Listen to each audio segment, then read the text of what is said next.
Before the season even kicks off, soccer fans are already making predictions. Who wins the league? Who qualifies for Europe? And who's lifting the trophy at season's end? On Kalshi, America's #1 prediction market platform, you're trading against peers in a live market, meaning there's no house. And as the probability changes, you can buy in and out of your position. For a limited time, download the Kalshi app and use code CUP26 to get $10 when you trade 10. KALSHI, Kalshi. Trade the beautiful game. 18 plus only. Restrictions and eligibility requirements apply. Event contract trading involves risk and may not be suitable for all investors. Prices, values, and available markets may differ from those mentioned. For more information, see kalshi.com/regulatory.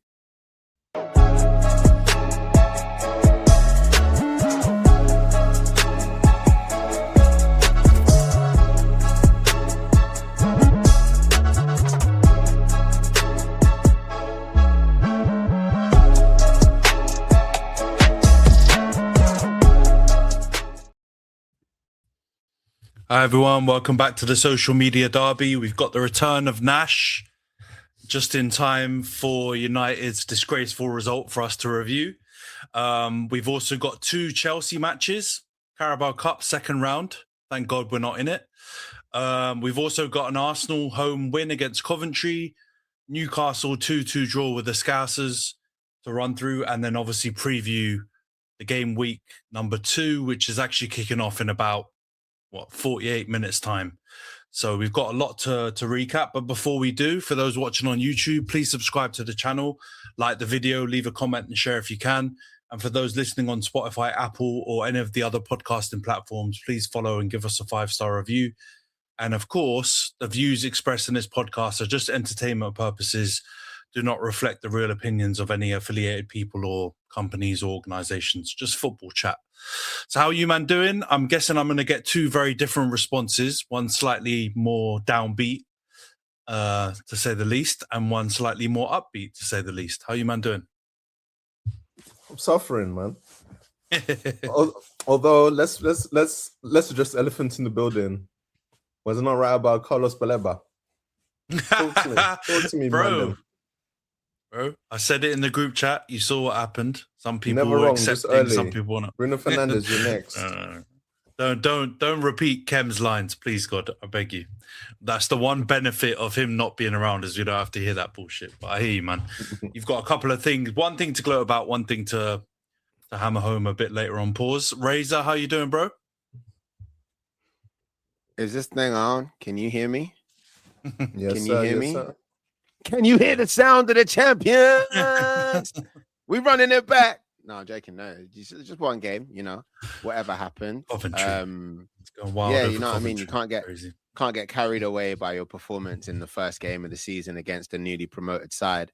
That would be a terrible thing to do, wouldn't it be? Wouldn't it, lads? That would be a terrible thing to do. Also, just a moment for you getting mauled by the Tigers. You know what? It's the worst thing ever. But if I was in the stands, and the away fans, especially if I was a home fan, a home game, and the away fans were winning and doing that, boiling, blood boiling. But I feel good, man. I'm good. I don't know, bro. I've got a different perspective on that because we needed to get it out of the way. Yeah. I'm not going to go down that route. What I was more about the celebration police stuff. Like Antony did that celebration. He got killed for it because it looked slightly on the zesty side. So I'm not going to lie. I've seen all those big Hull pub men doing like Tiger impressions. I would have just laughed at them, to be fair. Yeah, but they've got cognitive dissonance, bro. Bro, you know what? All right, they weren't first. We weren't gonna go over the United whole game first on the docket, but you know what? Since we're talking about it, we might as well. We could talk Chelsea later on. So yeah, Hull win 2-0 at home against Man United. I think it was a 12:30 kickoff on Saturday. Thank God I was out and about, bro. Terrible timing. Bro. Honestly, we stink at those games. We need to start moving like Jurgen Klopp and moaning every time we get a 12:30 because we haven't had a good one for a long time. But yeah, thank God I was out and I didn't get to see it live. But to be honest, I was still enraged. I got the notification of the first goal and my heart just sank because I Hello, darkness, my old friend. We're back at this again. Bro, Back at this again. Look to the honestly, lineup. We're back at this again, bro. Honestly, man, there were 2-0, and I think it was 2-0 after like 35 minutes or so. So Bro, they did all their dirty work in the first half an hour odd, and then they just coasted it through. And when I watched the highlights, to be honest, man, fully deserved. Hats off to we Hull. got pammed, bro. 6'4", 2 6'4" centre backs, and they couldn't stop a header or a cross, bro. I don't understand. I'm done with Harry Maguire, you know. We're back at this place again. We're back at the same place. I told you, man, the dynasty starts when him and Bruno are gone, man. These guys are leftovers of an old regime, and yeah, they'll give us performances for 2-3 months, make us forget about all the nonsense, and then we give them a new deal, and we're back to where we started all over again. We should decide if we're about the future or if we're about the past. We can't keep doing this holdovers. Luke Shaw started again for the start of the season again. We're not a serious outfit, bro. Luke Shaw still in our starting lineup. Harry Maguire still in our starting lineup. Dogu as a winger. What's going on? You know what? The Luke Shaw thing is very fair because, to be honest, he was definitely at fault for the second goal. Man was the only defender, like way behind the defensive line, and then even for the first goal, situation, bro. Even for the first goal, you could argue, like the fact it goes to the back post. I know there's problems leading up to it, and it should probably be cleared before it even gets there. But he's tussling and he's doing absolutely nada at the back post. So yeah, he's not a serious person. Yeah, we definitely can't have another seat. Well, I don't think it's possible that he's going to be able to make it through the extra games. It was a miracle last season that he made it through, but I think it was only because we had 40 games. So fair enough. Yeah, and now the reports are saying what? So, Mazraoui as a inverted left back. We're not going for another one. If we're as serious as we are about the youth, let me see Harry Amos play 10 games, 15 games.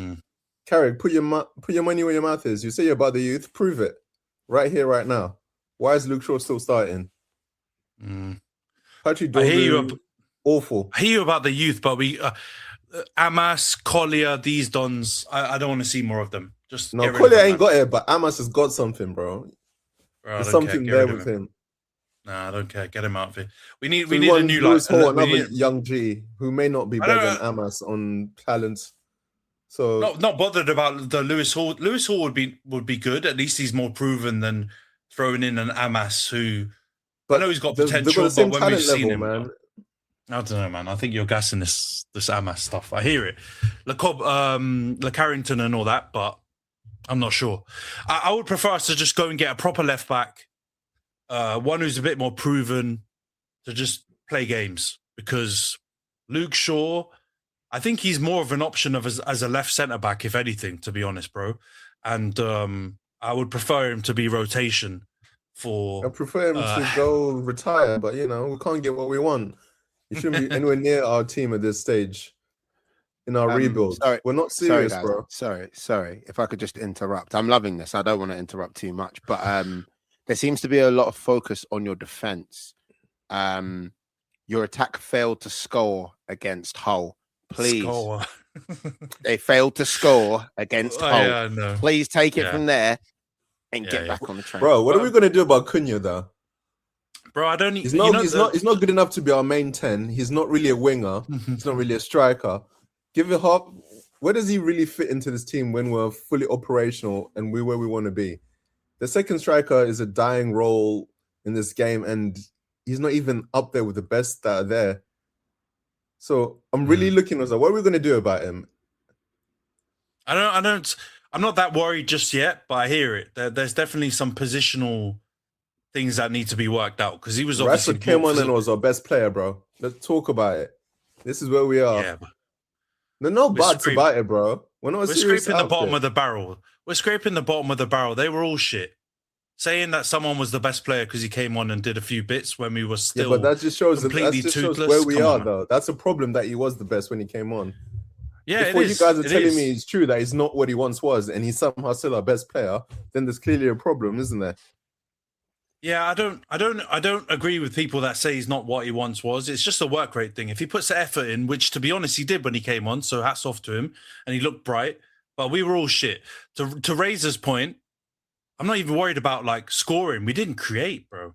Like I don't remember anything being And created. who is the main culprit of that? Yeah, but Bruno had a really bad game. Bruno had a really bad game. Yeah, he had a bad game, bro.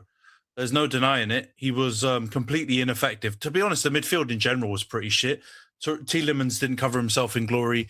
Santos had a pretty difficult game, just sideways, backwards passes. But I hear it. It was difficult to try and make hay against them. But yeah, we didn't create anything, man. If Harry Maguire is creating the biggest opportunities with just slinging crosses in, we're finished. We're finished. That can't be. I'm worried, man. It's going to get spooky. This is a continued run from his World Cup for Bruno. This is what he does. For the next 2-3 months, he's going to be shit before he rounds into form. And can we really afford to fall behind if we want to be in the Champions League places? Well, I hear you. I agree, though. Beginning of last season, remember, he was god-awful. He missed a couple pens. He was, like, slingshotting everything in terms of just, like, no the hero ball's back, bro. Yeah, the hero ball bollocks. Yeah. I did notice that, and I'm worried, but I'm just hopeful that something clicks sooner rather than later, and he finds form like he did last season. But this is not a repeatable way of playing, I will say, though, right? And it's one-off. I think it was one-off. We played well in preseason. No. In Milan, we were bad. So this is worrying me because it was the last preseason weekend. We were stinky. And it was the same things. It was Luke Shaw being completely diabolical and our attack suddenly not functioning. So it was the second half of that game, so it wasn't a full game.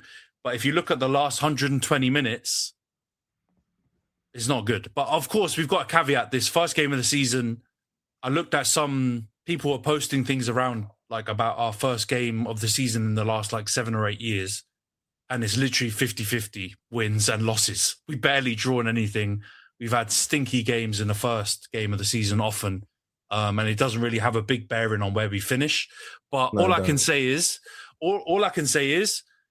we absolutely, I mean, this goes without saying anyway, but after losing the first game against a newly promoted team, one that I think we all predicted would definitely get relegated, we're playing another newly promoted team. Although I predicted Ipswich will stay up, we still should absolutely beat Ipswich. We should have 6 points. We should have 6 points. We should. But yeah, I mean, I don't know if you man saw it. I think it was Yanar Gafiotov or someone like that asked Carrick whether or not the players lack passion. And he actually got a bit aggy. He went back and he was like, no, don't say that. You can't say that they lacked passion. But I'm not going to lie, guys. It's the go-to, man. It's the go-to. It's like they did lack a bit of passion. Analysis, man. It's just the go-to word for these pundits, man. Do they have anything else to say? Yeah, it wasn't purely that, but let's be honest. Hull won every 50-50. They were up for it. And I cannot name more than one player that plays for them. Ollie McBurney's the only Don I know that plays for Hull.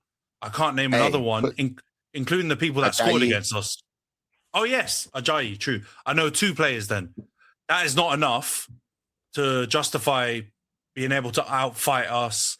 And I know they scored from 2 set pieces, but yeah, I think the passion is the go-to. I hear you, Nash, but it is true. Hull definitely wanted it more than us. And tactically, the coach obviously got it spot on in terms of the set pieces and stuff like that.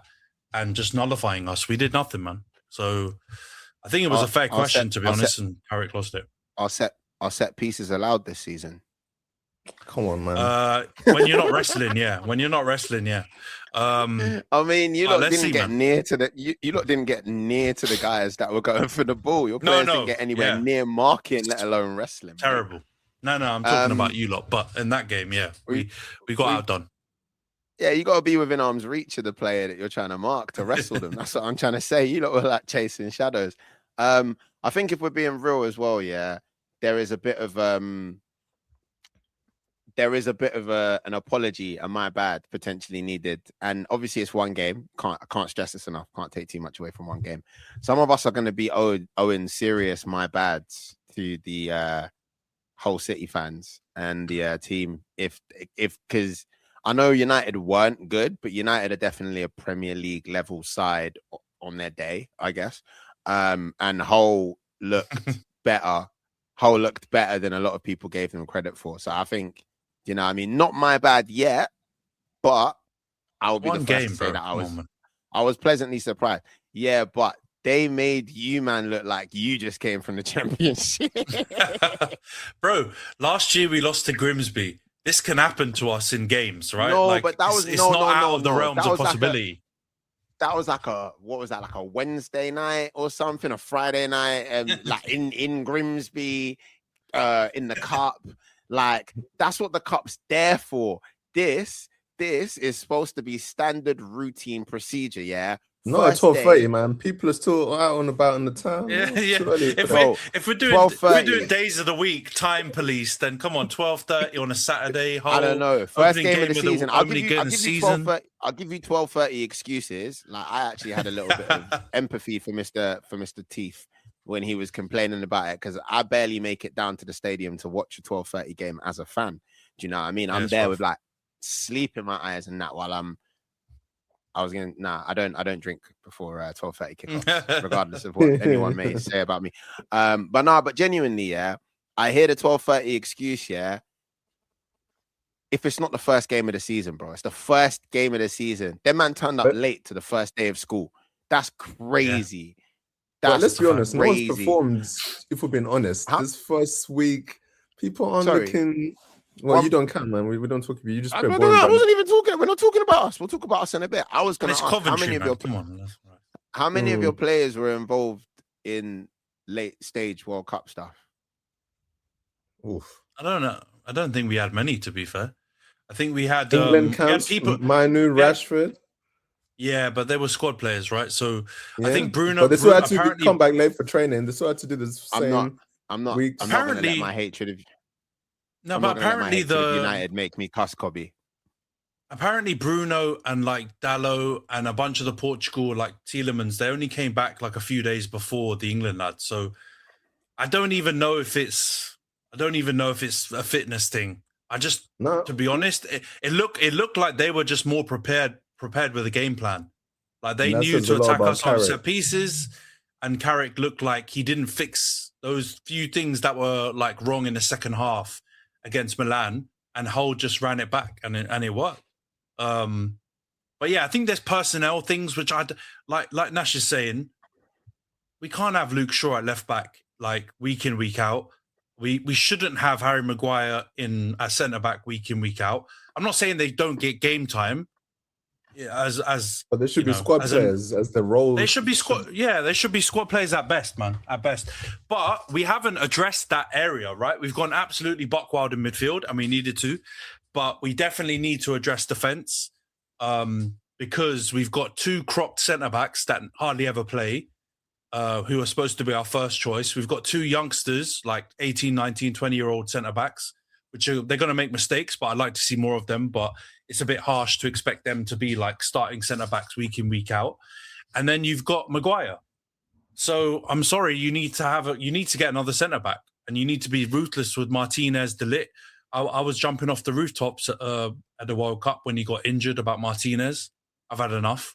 And De Ligt is just, he's a new Malacia. So we need to get another centre back for sure.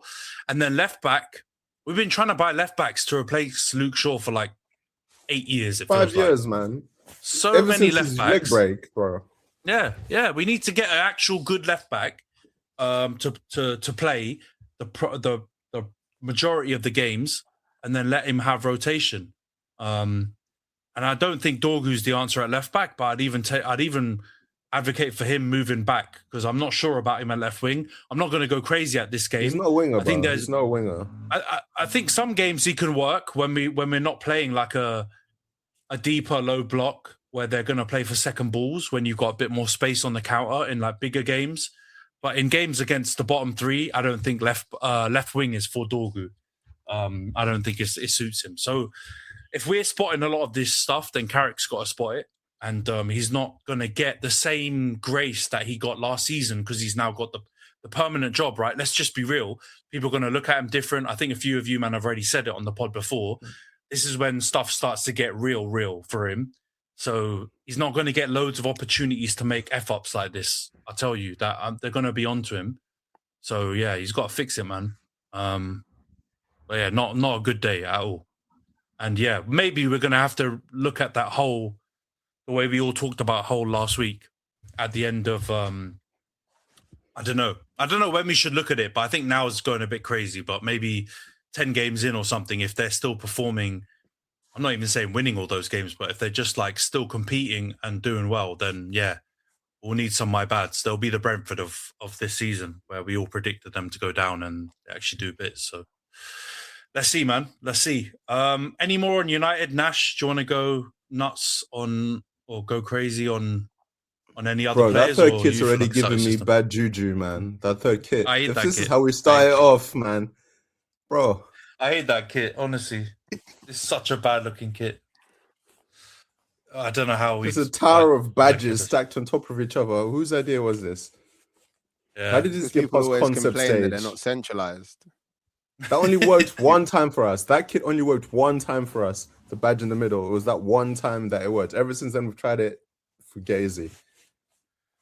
Yeah. It's not a nice looking kit. Let's put it that way. I'm not going to buy that kit. I can live without it. But yeah, we'll get off. We'll sidestep the kit chat because we're making excuses. We were just diabolical, man. Absolutely stinky. Yeah, we've got a big opportunity now against Ipswich on Sunday, and the players owe a big performance at Old Trafford. So we've got to start getting the points on the board because, yeah, the majority of the teams that we cover on here all got wins, right? Apart from Liverpool. So we need to get a win. Yeah, we're not off to a good start, mate. Yeah. All right, let's go on to Liverpool then. Since Kem's not here, we might as well get out of the way. It was a great match, to be fair, 2-2 in terms of goals and opportunities. But Liverpool took till the last minute to be fair. So Bosley, that penalty was unreal. Special. He absolutely wrapped it in the top corner. So fair play to him. Thank God, FPL. He saved my week, to be fair with that. But Newcastle took the lead through Antony Elanga. Kirkes getting absolutely torn to shreds. Then they equalised with Kem's favourite player, Cody Gakpo, with a good finish, to be fair. Before Joe Willock put them 2-1 up again. And then, last minute, the player that we're linked with at left back gives away a penalty. Victor Munoz get taken down, and Szoboszlai puts in the top corner. Razor, what did you make of the game? Do you think Liverpool deserved the draw, or do you think they got lucky in the end? I think Liverpool kind of have this power with some of the players. Like I think that they've been talked about and they got bantered quite a lot, but there are still quality players in their side. They've still got moments when everything looks wonderful. I think they've we said this at the start of last season. I'm not saying it's going to be like last season or like the start of last season, but there were a couple of games in a row where they were able to produce those late winners, and I think it's or the late equalizers, something to sort of get something out of a fixture that they may not have looked deserving the whole way through. And I think it's a good sign that they were able to cling on. I don't know if I felt like they deserved it. But yeah. Why not? I think again, first game of the season, don't want to make too many conclusions from it.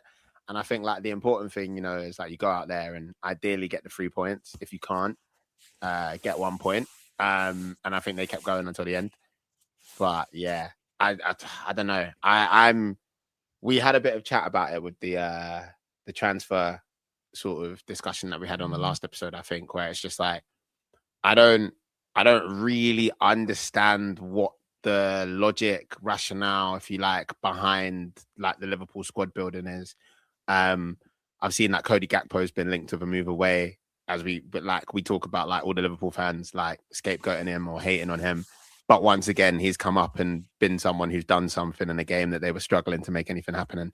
So yeah, as always, Liverpool confused me. Wasn't convinced by them by any stretch of imagination, and I kind of expected more considering the kind of state that Castle are in. Yeah, but, I don't know if they deserve that. I'll say a draw's fair. Yeah, I think they kind of got away with it, but I think it might just be because the expectations of Newcastle were on the ground, right? And they actually played better than I expected. That coach, he looks like an absolute maniac, and he's doing wild stuff already. Some of the interviews, clips, memes I'm seeing of him, he's definitely gonna provide a lot of content for the rest of the Premier League with some of his antics. But in terms of like getting it right, he was brave as well, because he went for like a very young midfield with Miley and that young Dutch Don that they bought. Yeah, they actually went for it. Alanga looked semi-decent. Wissa, I thought, had a great game. Probably his best game I've seen of him at Newcastle, to be fair. So who knows, man? Maybe they're not completely done out here, but yeah, I was really impressed with Newcastle. What did you make of them, Nash? Do you think? I think the story is I wouldn't say deserve to win, but I think the bigger story is the stink job by Wirtz and Isak. Somehow they're just getting under the radar once again. Everyone's talking about Newcastle aren't as bad as we thought we were. These guys just silently escaping criticism once again. That's the story of this game. These two big money signings not up to snuff, and now they've brought another 100+ million player into the fold. I just don't know what they're doing over there. Let's be real. I love that you brought this up, bro. This is why we need Nash on the pod more, right? Because imagine if United bought, or even Arsenal, right? Arsenal get a lot of grief as well. But I think when it comes to like big money signings, we're definitely one of the clubs with Chelsea that get beaten over the head with a stick about it, right? Imagine we got 3 100 million pound plus players, plus Ekatike worth, what was it, 80 something, whatever it was. And people are still saying, they're not actually putting pressure on Liverpool to do something, right? I'm not hearing people saying Liverpool should be up there contending with Arsenal, blah, blah, blah. Everyone's just been very silent and almost acted like it's normal that they've just spent 120? What is it on Barcola? What's it working out to in the end? 120? A project of a player, no end product. 130? 130, is it? I don't know, whatever it is. Plus the 135 for Isak. Plus the 115 or whatever, 130 or whatever David Ornstein decides it costed for him last season. Like, come on, man. If this was any other club, like, Souness would be out absolutely right and think pieces about us. All the Liverpool guys would be on us. All the rivals would be on us, and rightly so. And yet they're getting... I think I finally heard Carragher say something along the lines of Wirtz needs to do something. Otherwise, they need to look at what they do with him next season, because he was shit in this game. One's buying him. Bro, it's like the Bruno 5-year contract. You can't get off the books. Wages too high. He's got nowhere else to go, bro. You think anyone in Germany is going to buy him? Who? Yeah, man. Who can afford him there besides Bayern? I think Bayern's the only team that can run that play. Bro, if Bayern offered half the money, Liverpool would take it. And they could offer half, 60. 65, 70? Nah, they need to amortization, bro. They need another year and a half before that even makes sense to get him off the books for 60. They need to embarrass them. Yeah. Loan with obligation. Loan.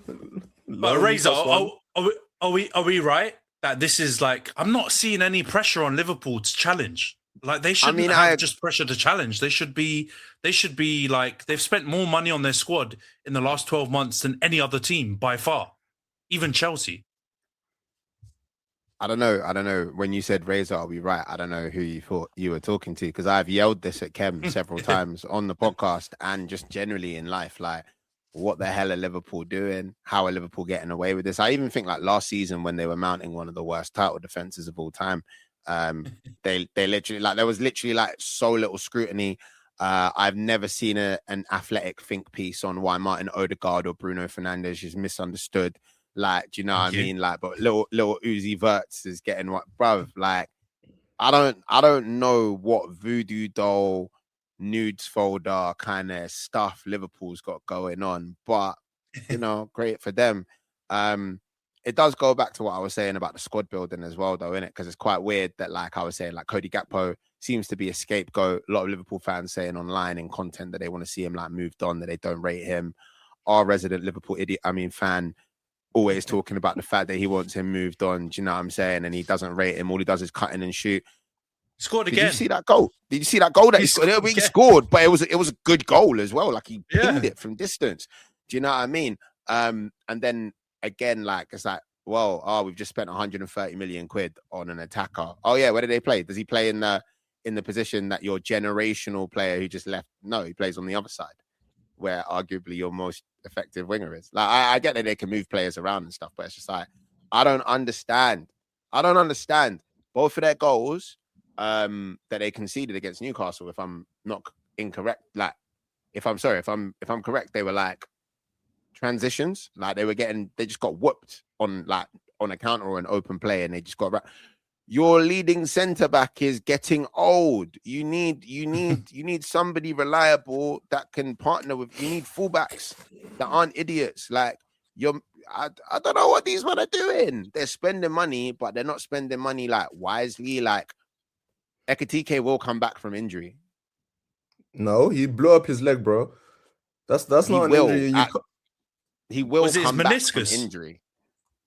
I think he done his meniscus, wasn't it? Which is a bit ropey one. It's blown up, bro. That foot is not coming. He's not gonna have the same burst, the same acceleration, and that was his main attribute. He hasn't got the body frame to put on the muscle. It's done. Let's see. I don't think it's. I think it's not a guarantee. I think it's not a guarantee. Like Nash is saying. I think if you think he's not going to come back, if you think he's not going to come back at all, I still think you wait for him to.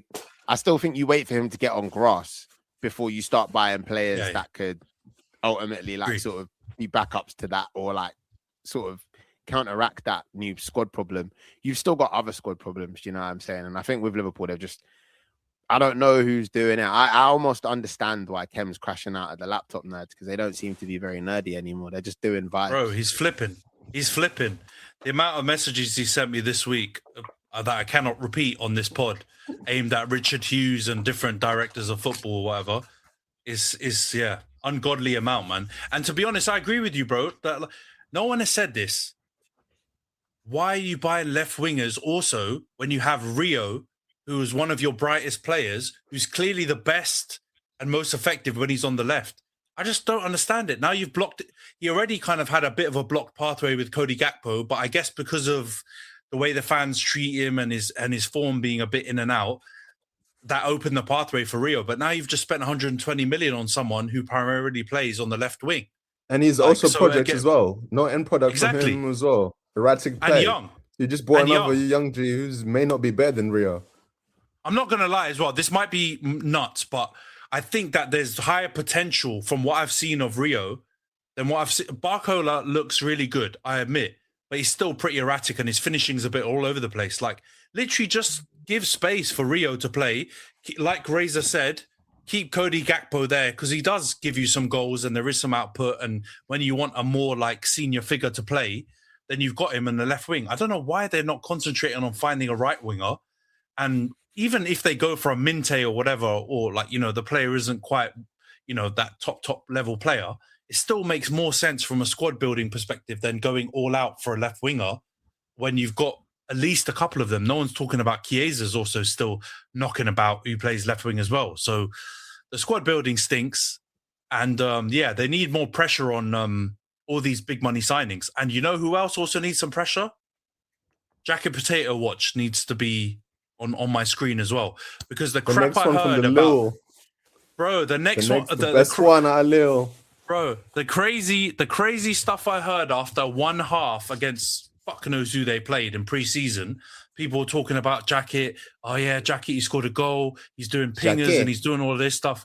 I don't want to hear it, man. I don't care if it's Jacket or whatever the fuck it is.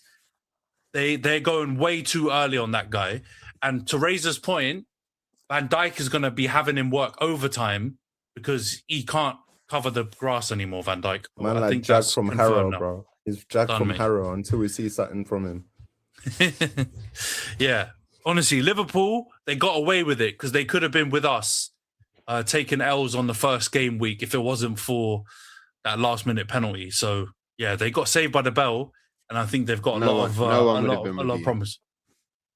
Not quite at the same level, but, you know, in the same bucket. But Liverpool got a big game as well this weekend against Nottingham Forest, which I think they got absolutely pammed in that same fixture last year. So let's hope it goes the same way. All right, let's go on to the Arsenal game then.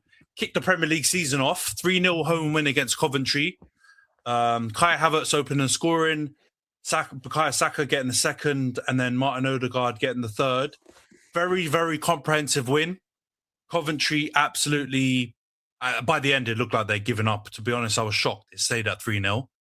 Over the moon that it did, because that was a correct score for me. But yeah, it was a very, very comfortable 3-0 win. What did you make of the game, Razor? Were you happy? And you think it's a sign of, you guys being ready for the season and retaining the title? Don't do that. Like I said, not too many conclusions can be drawn from the first game of the season against newly promoted opposition. Pleased that we went out and got the 3 points. I think there were some really good things to see. I think, there was a lot of talk about, we were just talking about left wings, but we talked a lot about Arsenal's left wing. We talked a lot about whether we were going to need someone to come in at left wing. And on the day of the Coventry fixture, I was quite calm because I was like, see, we got Solis. He seems really cool. He seems good. He's a G&A merchant. He's continuing his little streak. And then on that day, when I was watching the game, I was thinking, and we've still got Martinelli. He can come on and do bits. So, yeah. And I think, in terms of the game itself, saw lots of stuff that I'm really excited about. I am now concerned about our left wing and how that's going to shape up. But, saw little flashes of what I guess Arteta's plan in the short term is with the substitutions that he wanted to make. Interested in seeing that he might want to play Eze out on the left a bit more, maybe not to start, but in different sort of games, different game phases. Interesting that he's picking Havertz over Gyökeres. So yeah, a lot of stuff that's interesting. But again, like I said, I don't think you can draw too many conclusions from the game. Pretty nice win. Good to see the players that you want to see performing. Good to see Saka playing. Yeah, chill. We go again. Villa will be a bigger test. I don't think they're going to be as bad as they were last week. And I think they are definitely more up for not getting battered by us. I don't think they really care about Brighton as much. I think they'll wake themselves up a bit. But yeah, feel good. Still feels good. Well, what time to be a gooner, eh? Yeah, that Coventry keeper absolutely stinks, by the way. 2 clangers, but, you would have still won that game comfortably, I'm sure. But yeah, didn't they buy him for 25 million? He's shit, man. I'm making that decision now. He's terrible. He absolutely stunk it up. But you guys did look bright, man. I do like Zolis as well, left wing. He's a good player. I think he's got a lot of potential. He's interesting because he seems a bit like if you compare him with your current left wingers, or current at the moment, probably, not current going forward with Martinelli leaving, but he's kind of like a weird middle ground between Martinelli and Trossard, because he's got some of the close control, some of the technical ability that I think Trossard has, but he's a bit zippier. He's not quite Martinelli's speedster, but he's got he's got enough pace that he can actually help on the transition and keep things moving. Whereas I think Trossard at this stage started to slow down, and it was more about finding the right space for him and his finishing being quite clutch. But he looks like a good player, man. A really decent buy, and I think he's going to have a big impact on you. What do you make of that Martinelli stuff, by the way, Razor? Because I think, was it Ian Wright was making some comments about he feels like he's been kind of done a bit dirty because he's been left out of the last few squads, and it seems like he was implying that he's been pushed out of the team. What do you make of that? Thoughts, feelings. I have lots. One, I feel like Ian Wright is welcome to say whatever the hell he wants about Arsenal at any point in time. I just kind of wish he wouldn't do it on post-game broadcasts where we've just reached the point where the Arsenal fan base doesn't feel like we've got a constant broadcaster conspiracy against us. So I'm just hey, maybe it's your Uncle Ian, do it on your TikTok account, do it on your Instagram. Nobody can chat to you. Do you know what I mean? But yeah, I don't disagree with anything that he said. I understand Martinelli is one of those players. I've definitely got a strong attachment to him emotionally. I think a lot of Arsenal fans do. I think we watched him sort of grow up and be a spark of less crappiness during some of our super crappy times. Do you know what I mean? And obviously when he was great, He scored a lot of good goals and stuff for us in his time at the club. I personally don't feel like Martinelli is not of the level where he can still offer something to Arsenal Football Club. But I feel like I can understand that a lot of people, maybe some people within management and the setup, have come to that conclusion. And you kind of have, it's not just like, oh yeah, shift him off the books, we don't want him here, but like he's kind of like just enough of everything to get him into that position that they're currently in the sense that it's like his wages aren't as high as someone like Gabby Jesus. Do you know what I mean? He's younger than some of the other players that we're trying to like set on.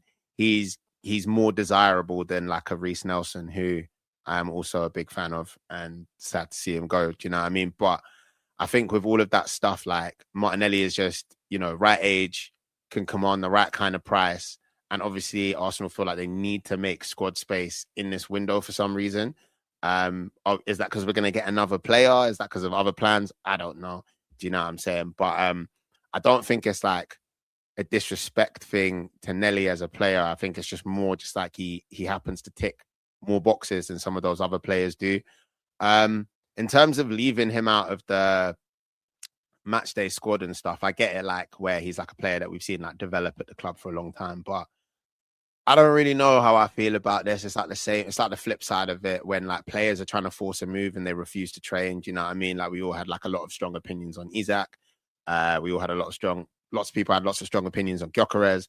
There's currently that situation going on with, is it Boreham Wood, I think, that have got like a player that like apparently like some like a top side in Sweden want to sign him. And like they've offered like what would be like a completely like generational sum of money to the club, and the club are being like, no, we want more. And people are being like, you're greedy. And they're like, he's got a contract. And it's just like, at the end of the day, there is always the business way to look at football, which is like, you have a contract until you have a contract. And, you know, you got to honor certain things in that. And then there's the emotional way of looking at football. And I think if you look at it emotionally, you do feel bad for Martinelli. Like he's like sort of gone through all of the things and grown up in all of the ways that like a Saka has in front of us, but he's just from, you know, we got him from Brazil. And yeah, I don't know. I feel like it's sad. And if he is being moved on, like I think a lot of people will be very emotional about it.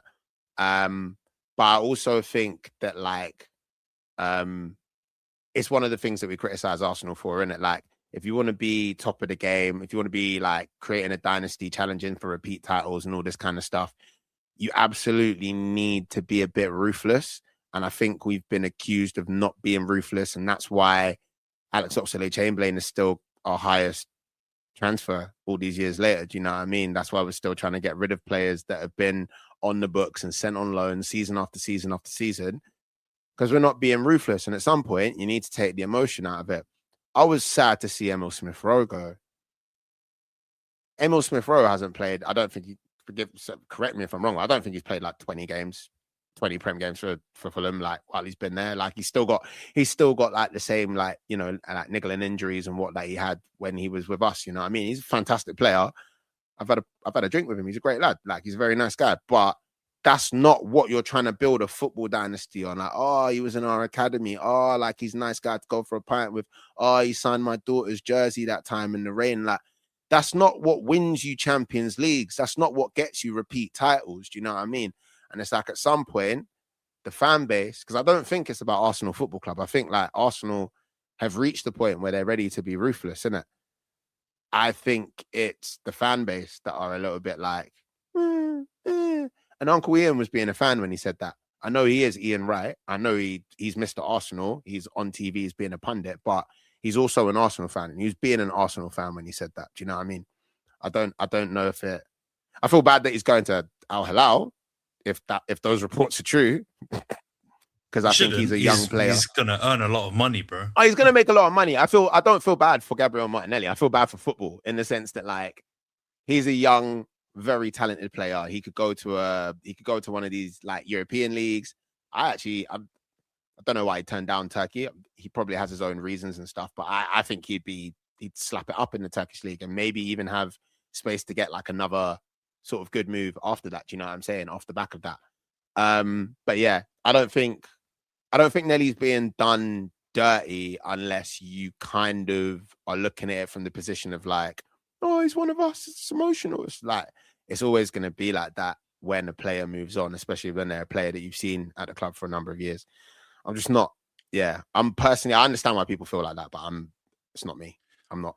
I agree with you though. I think Ian Wright's got a relationship with him, most likely, right? Like I remember with the trophy lift after the game, there was lots of coverage and clips going around of him taking pictures with Martinelli and stuff like that. So I think there's a bit of that involved.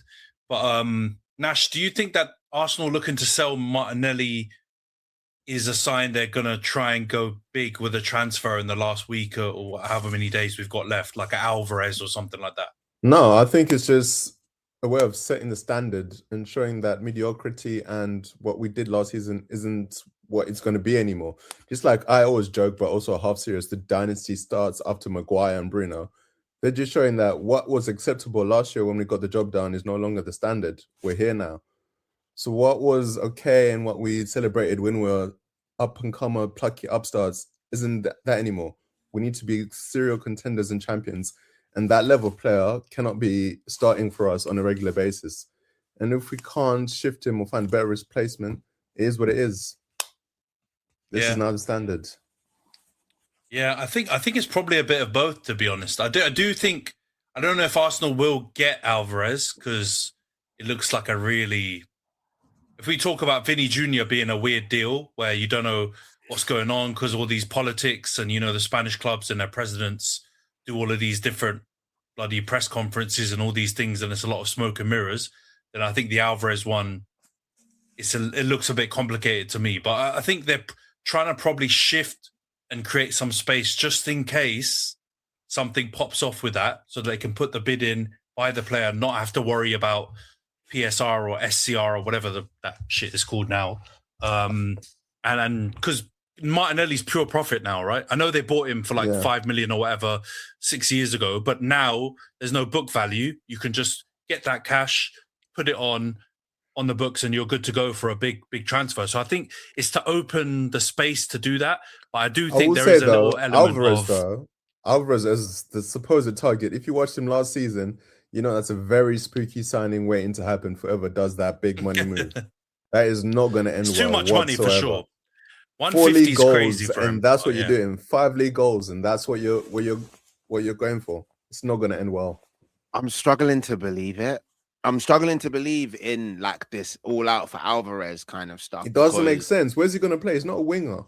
It also doesn't follow like our MO. Like anytime we've been able to get like that's the bigger Arsenal fan frustration if you think about it. Like I literally just got sent a tweet of someone calling an Arsenal fan calling us cucks because we sold Martinelli and we haven't bought another left winger immediately. And I don't even know if the Martinelli deal is 100% confirmed at this point in time. So it's like I don't really understand it because it's like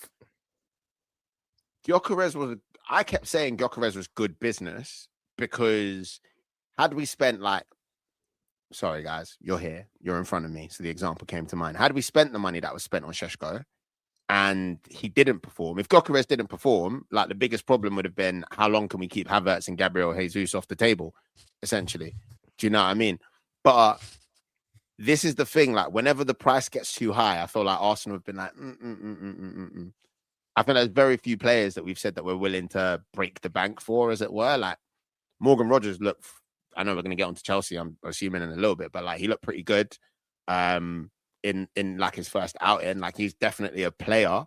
But we were like, nah, we were like, not for that price tag. And we need a left winger, like an actual left winger. So I'm really spooked. Yeah, the word that you used, strongly spooked. If the plan is to, get rid of our consistent, settled left winger who is happy to play more of a supporting role and feature as a cup cameo guy, and then replace him for someone who doesn't want to come here, has made it pretty clear to anyone who'll listen and people that don't want to listen, including all of the Athletic board and management, that he wants to go to Barcelona.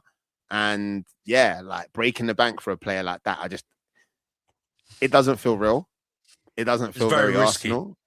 It feels feels mental. It doesn't feel like a Mikel Arteta move. So yeah, I'm a little bit scared of that. I don't know whether I'd rather we end the window with no left wing signing than that.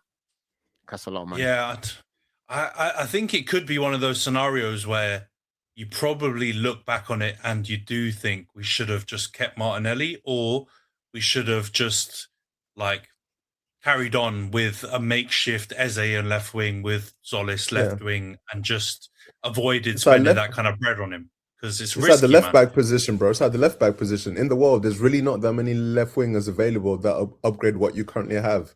It's one of those positions that's really hard to produce, like strikers. You don't find them growing on trees, and if you can get one, it's going to cost you exorbitant fees. You don't let them go when you have them.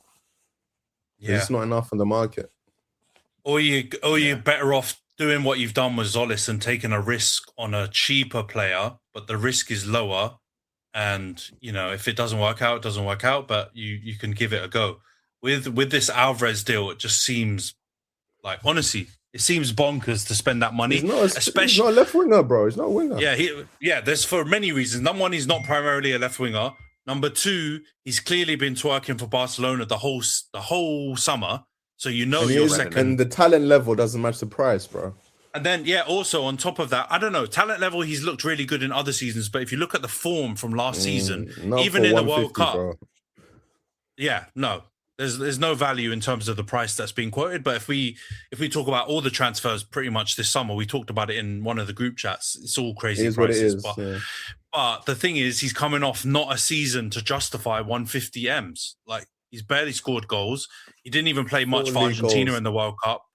It's looking a bit dodgy. So it'll be interesting to see what happens because it looks like this Martinelli deal is going to happen to Al Hilal. I know it hasn't been confirmed, but all the signs are there that it's going to happen.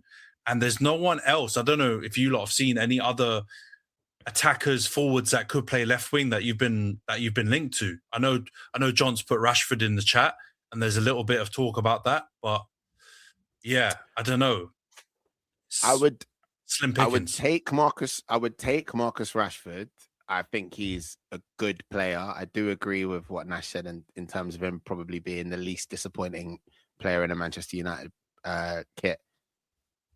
We won't get sidetracked by the kit again. But in that kit, for you guys during your mauling. But I don't know if I'm like, get rid of Martinelli and give United a lot of money to take Rashford. I don't know. Like, do you know what I mean? If those are the conditions, I don't know. But I agree. We talked about the whole left wing thing. There aren't a lot of like clear players who are an upgrade to the level that we had that are available in the market. And I think, you know, hey, I'm not a gambling man, but like if you think you're going to get Solis twice, the odds. So yeah, we're going to see if the deal goes through. We're going to see if there's a plan in place afterwards, or if it was just like what Nash was saying, like squad size, standard, stuff like that. But it could also just to make a pathway for some of your youngsters, to be honest, right? Like it could be a way to make a pathway. That's not his bag. That's not his bag. Hey, I know, but you never know. Shut up. Come on, man. They've got Dauman. He's playing 2 16-year-olds. They've got Dauman. They've got Wanyeri, who still hasn't left yet. I know he's been linked with loans away and stuff like that. But you've got a couple of players where if you shuffle the pack, Eze goes left wing to compete with Zolis. You've got Odegaard, hopefully, that carries on playing better for their sake. And you've got Dauman and Wanyeri to compete. Like, they've still got the numbers, technically. It's just you're crowbarring someone in the left wing if you move Eze out there long term, right? And it would be risky, but I'm not going to lie, that risk is still lower than buying Alvarez for 150 M's for me. So it might be, if those are the two options, the better option. But yeah, we'll see how it shakes up. All right, let's go on to Chelsea then. 2 games to cover, because they did so poorly last season and they're in the Carabao Cup second round. Home win against Luton, 2-0. Danny Welbeck on the score sheet, and I think it was an own goal. So they managed to get through that. And before that, they had a big West London derby. I think it was Monday Night Football, wasn't it? Fulham, away at Fulham. And they got the dub 3-2. Every single one of the front line scored. So João Pedro opened the scoring in, I think, the first couple of minutes with a great little finish. And then Morgan Rogers scored the second, with Cole Palmer scoring the third to get a win. Nash, what are you making of this front line? They're really coming up with acronyms for them: JP Morgan, CPR, all that bollocks. Are you moved by it, or do you still think I'm it's too moved by early Pedro and Palmer? I was up for a while there. I thought he was done at this level, as in like those injuries was coming a bit too recurring a little too often, and his general game-to-game play was down the toilet. So I was like, maybe this is it for him, and he's just going to be one of those guys once in a while burst. But it seems like he's put those injury problems behind him, and he actually performed. Like, the basics were there, the technique was there, the first touch was there. I'm impressed. And I was like, maybe he still got it. And Morgan, still not for that price tag, but for what they currently need, looks like a brilliant signing. Yeah, I mean, we had some spirited chat in a group chat about João Pedro. Obviously, our brother Reese predicted him to be player of the season. That's and there madness. was there was some discourse in the group chat on whether he had a good game, whether it was decent, whether it was whatever. But yeah, out of the three, I was definitely most impressed with Cole Palmer. I thought he had a great game. And it looked like the Cole Palmer that burst on the scene a couple of seasons ago. But I think João Pedro had a good game. Like, I know he had some clunky touches here and there, but he's got a goal, got an assist. I think for the type of striker he is, I didn't expect him to score. Like, the level of goals. But he's got decent amount of numbers, man. Reese was mentioning it last episode when we put him on the back foot when he said about the player of the season. And he was saying he scored 20 plus goals last season, all comps. Yeah, he doesn't seem like the type. Seems like doesn't seem like it, right? But he scores like a goals. Second striker, but he bags. He's a bags man. Yeah, he bags more goals than that the style would have you believe, right? Like, in the finish he had, I know Johns was downplaying it in the group chat a little bit, but it was a great finish. It was a proper striker's finish, just dinked over the keeper.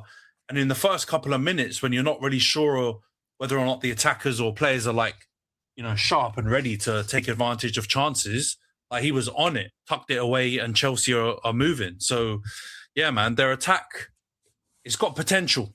It's definitely got potential, I think. Palmer's going to really benefit from a coach like Xabi Alonso, who's all about structure and routine, because he got a little too free with his play. He got a little too, like Bruno, he got carried away with the hero ball and taking everything into his own hands. Now he's got someone who will tell him where the ball should go, when it should go there, and that will just help him develop as a player. So I'm looking forward to seeing what he turns into. Yeah, if you're a Chelsea fan, you'd hope so, because they play with the twin tens, right? So it's not all the burden's not on him to create. And you can see that Rodgers can obviously create a bit as well, but they're different as well. So Rodgers, I think, has got more of a goal threat, scoring from long range and stuff like that. But he can definitely support more than a Cole Palmer might have needed to before. I think the interesting thing with Chelsea is their goalkeeper. I'm on goalkeeper watch like always, but fuck me. They can't keep buying a new one every season, bro. They can't keep buying a new one every season. But they're going to get Emi Martinez. Yeah, they do. But they've got one finally that seems like a better bet than some of the other bums that they've been buying, because they've at least gone and got a goalkeeper that plays in the Prem. He's been at Champions League qualifying team for the last couple of seasons, obviously won a World Cup.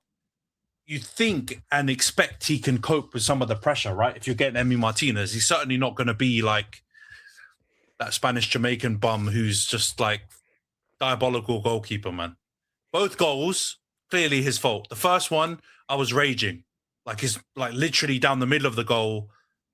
I think it was Josh King, didn't even like absolutely slap the shot. He should, a proper goalie should save that like easily and actually keep hold of it, let alone let it straight through and in the net. It was a diabolical first goal to concede. But even the second goal, he's terrible on it. So who knows, man? Emi Martinez, you'd expect will come straight into the team. And then you saw Danny Welbeck in midweek scored a good goal, a proper striker's goal against Luton. So do you think that this, Nash, that this like new leadership group they have can actually push them to maybe even title charge? Or are we going way too early for that? It's way too early. The defense looks fragile and the squad's still a little too big. These players aren't going to get the time they need to gel, the rotation. The squad's still too big. So I'm not there yet for challenge, but for the Champions League places, they should do that without a problem, I think. Yeah, I think so, man. Also, they sold Delap for 50 million. Money laundering, bro. I don't know how they got away with that. After that performance, it was his release clause, but how? He's shit, man. There must have been hiding fees in the Morgan Rogers, bro. The hiding fees. They bought him for 30 million. I know it was a release clause or whatever, but they bought him for 30. He's arguably been one of their worst players, and he's gone for 50. I don't understand it. And I read that they're trying to sell Gui or whatever his name is, Gui or whatever that Spanish Don's name is, who's played like for 2 30, games, isn't it? For 30 M's or 25 M's or something, and they got him for they're going for 9 from Barcelona. Pack of crisps or something. They barely paid anything for him, and they're about to double the money. So Martinelli should have been 80 mil. According to Martinelli should have been 80 mil in this environment with all of this nonsense going on. Yeah. Minimum. Yeah, that I will agree with. Like, with the context of like Somerville going for 70 M's, the Lap going for 50 M's, Gui going for 20 or 25 or whatever it is. Martinelli, say what you want about him, he's at least been playing for a title winning last season and title challenging team for 4 or 5 years now. Scores a decent amount of goals. He should be going for at least the same amount, if probably more than a Somerville or something like that, based on performance. But more Champions League goals than Eden Hazard. Yeah, disrespectful. Well, yeah. They disrespect him too much. That's they disrespect crazy. my boy too much. Well, Chelsea, man. What do you make of it, Razor? Because you was out.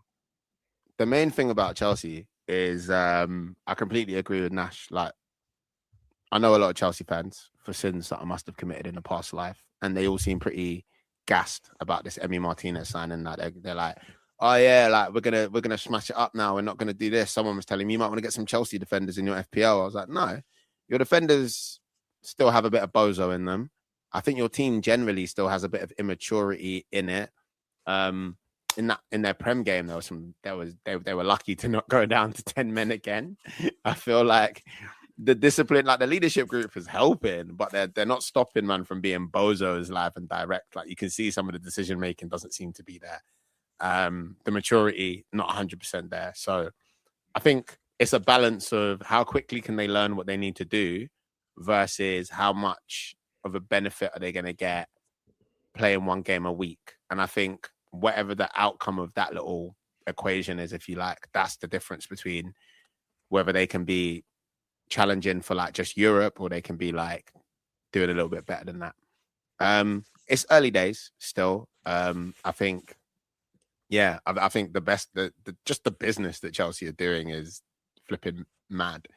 But like on the pitch, that front three is gonna be something. I think if they can keep all three of them fit and like keep them all confident and feel like they're getting enough of their like time and like attention, it's gonna be it looks a bit scary. But away from that, the rest of Chelsea still looks like Chelsea, which I'm grateful for. Yeah, so to confirm, they have sold, or they've here we go'd Mark Gui to Leipzig. I can't see a fee anywhere, but John has put in the comments that they sold him for 20. I'm assuming he means million, which is fucking berserk. And they've sold Nico Jackson to Aston Villa. Has just gone through 65 million. Aston Villa. So yeah, and it looks like that Enzo Fernandez to City deal might happen as well, which is going to be a crazy price if they agree it. I think we probably have to wait in quite predictable fashion till the end of the window to really see what Chelsea look like before maybe we make any predictions on what they're going to do. Because if they sell Enzo Fernandez, and I think they've been linked with Lamine Camara from Monaco, we need to revisit what their midfield is looking like as well. Because obviously Lavia got 60 minutes, clap everyone, against Fulham. But whether Chelsea fans actually rely on him, different story. So, Chelsea are going to be an interesting team as usual, but at least they got 2 wins. And like you man have said already, their attack looks really strong, but they may be fun to watch in defence because, Colwell's got anger issues, man. That brother is too aggressive out of nowhere. He needs to relax. He's just, it's always about like the most nonchalant, like random things. It's never like someone actually setting it on him or anything like that. It's always just like an innocuous thing, and suddenly he's just livid. And you're like, what's going on with this guy? Well, he just needs to relax. But yeah, Chelsea got 2 wins. Let's go on to predictions then for game week 2, which has officially just started 15 minutes ago. I got predictions in from pretty much everyone. So we can drop the predictions based on what everyone's predicted. We did get one person who forgot completely, and now it's too late because the game week started. Who was it? It's Io, isn't it? It is Io. It's the guy who trains. Yes. He's forgot to send it through. Reese missed the deadline as well, but he got it raving in before. instead of doing.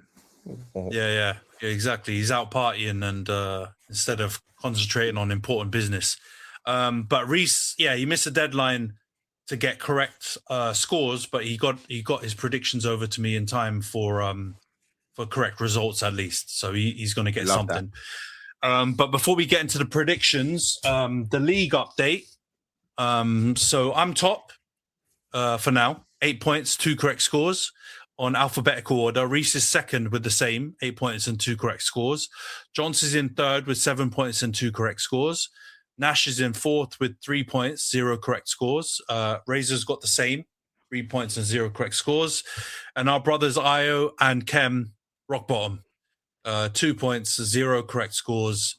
Kem is seventh based on alphabetical order. So that's what the table's looking like after game week 1. I know, bro. Yeah, I feel good, man.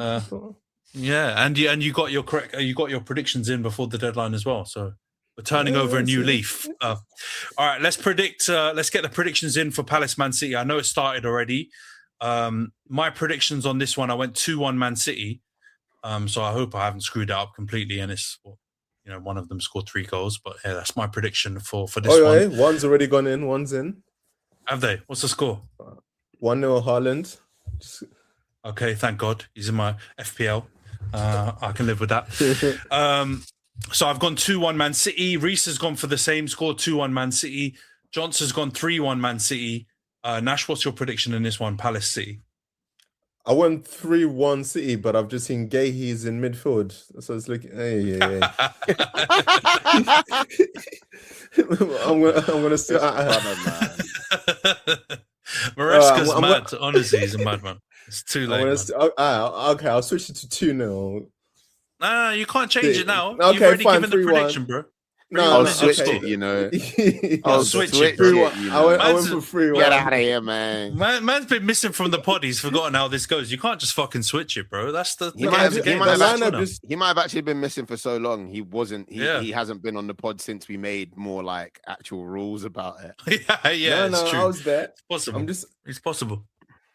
Ruben 3-1. Vardio. Oh yeah. Kusanov at right back. I'm doing a live lineup reveal. Yeah, 3-1 Man City. All right, cool. Razor, what's your prediction on this one? I think I went 3-0. I think the vibes are low at Palace right now. And I think they may not have enough to get a goal against City. I think City need to behave themselves after that performance last week. Yeah, to be honest, I was tempted to go no goals for Palace after last week. But yeah, 3-0. All right. Io's obviously missed the deadline, so 0 for him. Kem has gone 2-1 Man City. So we've basically gone all Man City wins, but yeah, spanning 2-1, 3-1, 3-0. Paul against Forest. I was so tempted because I really back in Forest this season big. But I can't see Liverpool not winning their first game at home at Anfield in the season. I know you've gone for a different result, but I've gone 3-1 Liverpool. I think they're gonna batter Forest really, but I wouldn't be surprised if Forest made it a tricky game. Reese has also gone 3-1. Johnson's gone 2-1 Liverpool. Nash, what's your prediction in this one? I want to see the bad vibes and bad energy at the ground, man. 1-1. 1-1. It's possible, man, because Liverpool definitely didn't impress last week. And I want the booze to start ringing early. Yeah. Forest, they've signed some interesting players. I don't like the Delap one, but some of the other signings have looked decent. So, yeah, fair enough. Razor, what's your prediction in this one? Pool against Forest. I am backing. Sorry, I'm reading Johnny's comments. I'm backing Forest to do well, but not yet. I basically the two sides of what you thought. I went with that, and I've gone 3-2 Liverpool. All right, 3-2. A high-scoring game. All right, Io's obviously got nothing, so 0 for him. Kem has gone 2-1 Liverpool. All right, so we've all gone Liverpool win except for Nash. Chelsea-Brighton, this will be a fun one, lads. Brighton looked really good in that first game week. Chelsea obviously scored quite a few goals. Defensively looked a bit dodgy. This Martinez deal is not going to be done in time. So I'm banking on more Robert Sanchez blooper reel material in this game. So I've gone 2-2 draw, Chelsea-Brighton. Reese has gone 2-1 Chelsea win. Jonty's also gone 2-2 draw. Nash, what's your prediction in this one, Chelsea-Brighton? Man, Brighton showed me a little something, man. I'm thinking they can get one over on Chelsea. It's early in the season. People aren't performing as they should do. 1-0 Brighton. All right, 1-0 Brighton. Nice. Razor, what's your prediction in this one, Chelsea-Brighton? I've gone 2-1 Chelsea. I saw that there were some Brighton assets that were some of the most transferred in FPL. I think people, you know how we do with football. It's like, is it a case of they played really well, or is it a case of the opposition completely, giving it to them? And I think Villa had a bit of give it to them in them last week. So not swayed. Gone 2-1 Chelsea. I am definitely looking forward to some Bob Sanchez antics though. If it's the last time, I hope it goes out with a bang. Yeah. Honestly, I think it's going to happen, man. That guy's a calamity, man. All right, surely so they you've played gone a 21-year-old. 2-1. Yeah, I've gone 2-1. I don't think Chabi's going to do it. I think he'll let Bob have his final blunderfest, and then he'll move him aside when Emmy's in. So Belgian goalkeepers, man, they're not for everyone. All right, so you've gone 2-1 Chelsea. Io's obviously put nothing. Kem's gone 3-2 Chelsea. So we've all gone a draw. Well, no, none of us really have been consistent. We've got draws. We've got Chelsea wins. We've got Nash with a Brighton win. So we're all over the place. That one's going to be it's going to be interesting for us. All right, United Ipswich, revenge for us. Nash have to get the win. I don't think it's going to be pretty though. So I've predicted 2-1 United. Ipswich looked decent in that first game, and I just think the vibe around us at the moment, although I agree it's probably been a little bit too far, like everyone's acting like the season's finished and it's only the first game week. I do think the nervousness is going to take a little bit of time for us to shake off. So I think it's going to be a close game and we'll win 2-1. Reese has gone 3-1 Man United. Johns has gone 2-1 Man United. Nash, what's your prediction in this one? Last week I went 3-0 United and they made me look like a pumplex. So I'm a fool for that. But you know what? I love this club too much. I'm going once again. 3-0 United. Don't let me feel like that again. Oh, I love it, man. You just keep coming back for more. That's an absolutely mad shout. But I hear it. We should be slapping Ipswich 3-0. We shouldn't be laughing. We should all be like, standard. United slap Ipswich 3-0, but the way we're playing. After what you said earlier, you can't do that. You can't come back to the pod after weeks and weeks and weeks and act like you're the only one riding and dying for United, bro, after almost crashing out about Bruno and Maguire and Shaw earlier. Relax. He's not riding and dying for United ever. Even when he is here, bruv. All he does is insult the players. All he was doing before was insulting the manager. And if anyone disagreed with him, he would just insult them too. I can't believe it.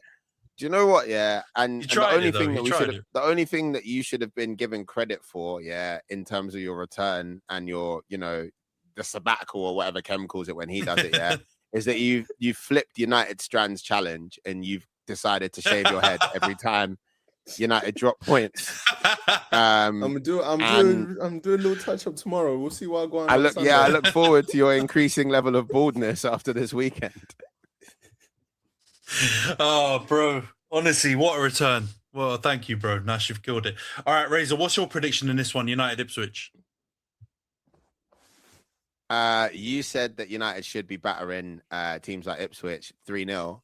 I agree with you. I think you're going to be expecting a lot, but I think that you might get a shaky 2-0 against them, and that is what I've gone with.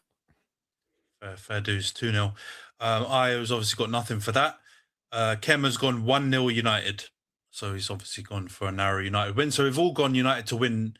But Nash is definitely the most upbeat despite his views shared earlier. All right, Villa versus Arsenal. This is Monday, isn't it? It feels weird when we're not playing on Monday. I'm very happy we're not, because that used to kill my weeks last season, man. That was some of the worst Monday night footballs I've ever seen. But it's Arsenal Villa on a Monday. True. It's a bank very holiday. True. Okay, but it's still Monday. No. This is basically Super Sunday. This is basically Super Sunday football, my lad. Just get over the predictions. Yeah, don't talk about the champions. All right.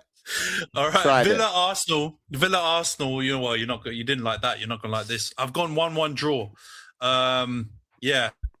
I don't know. It's just got the feeling where everyone is downplaying Villa so badly, and I get it. They're just like, we talk about Chelsea trading players like Pokemon cards. Villa have gone mad, and every summer they go mad. They just sell loads of players, buy loads of players. So they've just got Nico Jackson. It looks like they've just sold Ollie Watkins. Looks like they're just about to buy Mbaye from PSG. So they're flipping that whole squad upside down. So let's see how it works out. But they still got a few players here and there that I think can definitely cause problems. And any team with Zion Suzuki in, I'm backing, man. I love that guy. Proper goalkeeper. Top goalkeeper. We were linked with him years ago, and I think he turned us down because he actually wanted to play. And I think it was also because Onana was there, and I think he thought there was going to be some bad judge that was going to get transferred onto him, and he would have been right. So I rate that guy. He's a top goalie, and I think he's going to end up being a really smart signing for them. And I just think Arsenal did look good last week, but I think we definitely need to apply a bit of Coventry tax. Coventry was shit. So I think this will be a better judge of kind of how ready to go Arsenal are. Obviously, they can win. Arsenal can win pretty much any game. I think it's not a case of another team being a clear favourite against Arsenal right now. But I just think I'm going for the surprise result, and I'm going for a draw. Brees has also gone for a draw, but he's gone 2-2. Johnson's gone 2-0 Arsenal win. Nash, what's your prediction in this one? Oh, I didn't like the way Arsenal started the season, so I'm going for a 0-0. We need to bring them back down to earth. 0-0, drab game, drab affair. Change the channel. All right. You've gone 0-0 draw. Razor, what's your prediction in this one? I love the excuses. I love the rationale. I love the reasoning. I love the hateration. I also think that like Aston Villa have been boogeymen to us several times in our nearly years. And I think even though we did get over the line last year, I'm not going to read what Johnny said, but I agree with him. Someone said it, not me in it, but whatever the man said, yeah. I don't want to say it, but I believe it. Game's a game. Game's a game. The other thing the thing that I'm going to say, is that them man have been a thorn in our side several times in the past couple of seasons, yeah. Their fans think that we have a bit of a rivalry, yeah. No, it's a blood feud with the manager, bro. The fans don't even matter to him. My overall opinion, is that things that Arsenal Football Club struggled to do last season and the seasons gone by, we might make look quite easy this season, just because of that thing that people have said about getting the monkey off your back, etc. So I've gone 3-1. I don't know the last time that we won. We didn't win there last season. That MUFC last minute equalizer, I want to say, or was it a winner? No, you lost. You lost 2-1. Yeah, last minute winner. So I feel like there's a little bit of something for them there. And you're talking about all of these people and your Blackanese goalies and whatnot. They haven't had enough time to settle. They haven't had enough time to settle in. And I think one of the reasons why everyone said Arsenal were favourites is because we look settled and we've got a good core there. So 3-1 to the Arsenal. Suzuki might make some saves. They might get a little goal. Do you know what I mean? But I do actually think that Arsenal are gonna turn up. I'm more worried about Villa at the Emirates this season for some reason. I don't know why. Interesting. Yeah, because you pammed them at the Emirates last season and lost away. So you're expecting the opposite to go down this season. Yeah, I hear it though. All right, so you've gone 3-1 Arsenal. I hope big fat 0 because he didn't send anything. Kem has gone 3-0 Arsenal. So he's gone for comprehensive Arsenal win. All right, so all the predictions are in.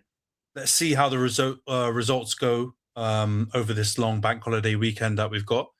But yeah, it's going to be lots and lots of tight games. I think most of us haven't gone too many draws in there, so we're all expecting a win or a defeat for our teams. But let's see. We can jump off now and go and watch the City and Palace game. But yeah, it's going to be a good game week, and Premier League football is back. I love it. And before we log off, next week will be the end of the transfer window, won't it? So we'll do our transfer grades now that we'll know at that point kind of who everyone has signed and sold, like we did last season. And we'll also be doing a review of our predictions. So we'll be able to make 3 changes to our predictions based on the transfer window ending. So we'll see how that shakes up. But yeah, great episode, lads. We'll wrap it up here.